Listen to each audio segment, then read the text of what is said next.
Pemerintah RI melalui Kementerian Komunikasi dan Informasi secara resmi meminta kepada Google untuk memblokir lokasi objek vital agar tidak bisa diakses oleh pengguna game Pokemon Go. Pihak Google pun menyanggupi permintaan pemerintah tersebut.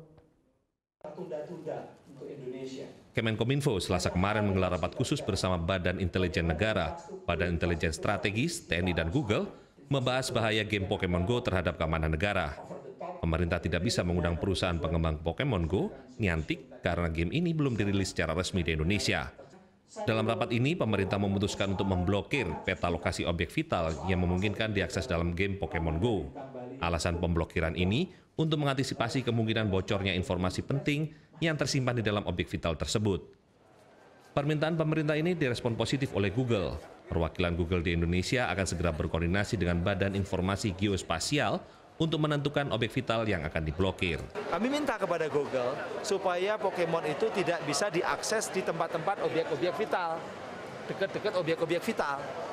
Itu yang dan mereka menyanggupi supaya ada semacam informasi mana saja objek-objek vital. Selama ini yang disebut objek-objek vital itu biasanya yang memberikan adalah Badan Informasi Geospasial. Badan Informasi Geospasial. Nah, kami harus koordinasi sekarang Badan Informasi Geospasial, apa saja objek vital, instalasi militer misalnya.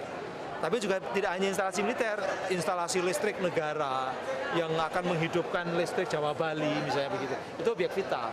Kemudian kantor-kantor pemerintah, kantor presiden, kantor Kementerian Pertahanan, itu jelas objek vital.